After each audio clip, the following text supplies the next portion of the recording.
Here we have Steven Benson, who is our accompanist for Gilbert and Sullivan. And how would you like to introduce yourself? Hello, everyone.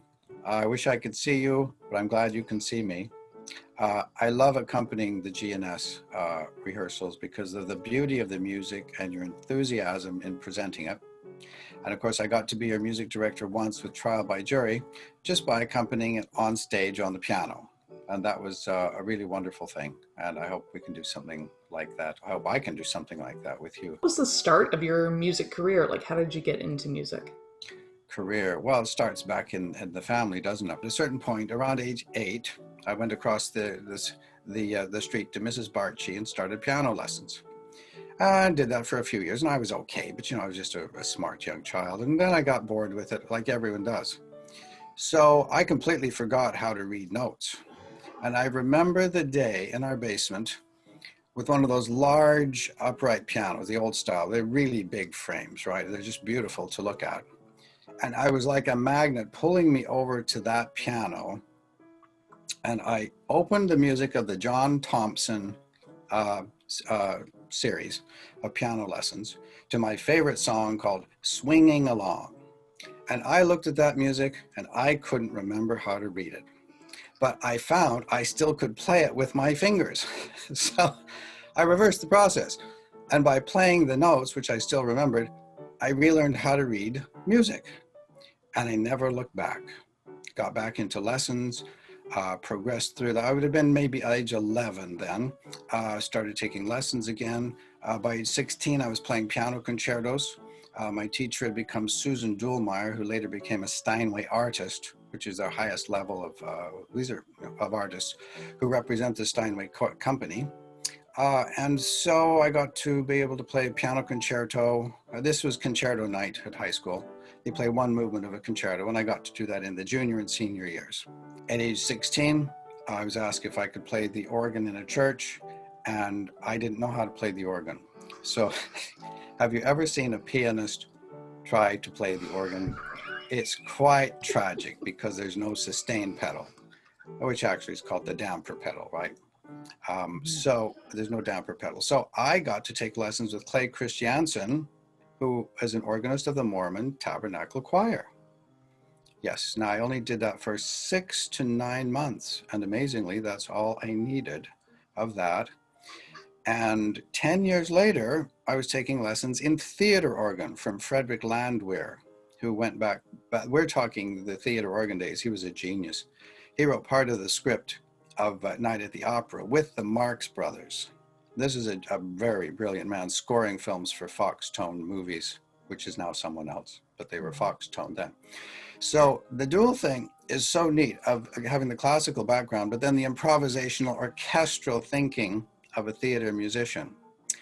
And so I would just say I have this very diverse background in classical, sacred, musical theater, operetta, Celtic music, which I adore. I'm a choir director also. I led a handbell choir for a time. And it all adds something to the music. So then when one approaches something like G&S or anything else, there's all of these aspects of music to draw on. The beauty of the human voice and trying to get the piano to imitate the effect of the orchestra. All right, how did you get into the Gilbert and Sullivan Society? Well, that goes back to childhood, doesn't it? So I remember in elementary school singing, "We sail the ocean blue on our salty ships of beauty." And that was just for a children's program we did. I didn't know it was Gilbert and Sullivan, but as the years went on, of course, I started hearing that and other things and just was fascinated by GNS. But I had to get through high school and then off through chiropractic college. And it was when I came back to Salt Lake City to open my practice, well, rather to join my parents' practice, I saw my first proper GNS production. And that's pretty late in life when you think about it, because I'd seen pretty much every other style of performance. But it was the Pirates of Penzance, presented by the Salt Lake City chapter of the Gilbert and Sullivan Society. And I thought I had gone to heaven. The music, and Mabel was priceless. Her singing is so beautiful and just screamingly funny. So, this early imprinting is important. And so Pirates remains to this day my favorite GNS. I'm not even sure what the opportunity was. Someone called and invited me. It was probably Tom Mitchell. Now we have to switch to Tom Mitchell. He probably called and asked and said he needed an accompanist.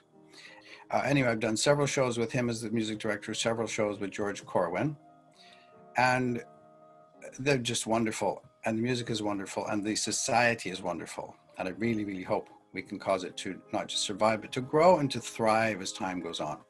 Because there I was in Utah, knowing nothing of Britishness, just with a background in classical music, and I was thrilled by pirates. I didn't know what they were doing. I didn't care. It was hilarious. So I think other people will have that same. I think the shows will have that same effect on other people, and they can just enjoy it for what it is. Do you have any favorite memories of past shows that you've been a part of? Well, it's nonstop, isn't it? Mm-hmm. Especially, you see, being the accompanist, during the rehearsals, you're next to the music director. And Tom and George, they were endless sources of merriment and mirth. So I'd say overall it was the time spent during the breaks with Tom and George. And George told stories often scandalous. It was time with Leonard Bernstein and these sort of things that cannot be broadcast, but always interesting and full of music and just simple reminders to me. Steven, those are 16th notes. They need to be crisper, da-da-da-da. And sure enough, I was playing them as 8th notes. Just these little things of musicianship. Let's see, favorite things. Well, I have to say my overall favorite is just my imprinting of my first GNS with Mabel hitting these high notes and just being screamingly funny. And then my second favorite would be our trial by jury that we did, which I just loved accompanying on stage. I just loved it, every minute of it.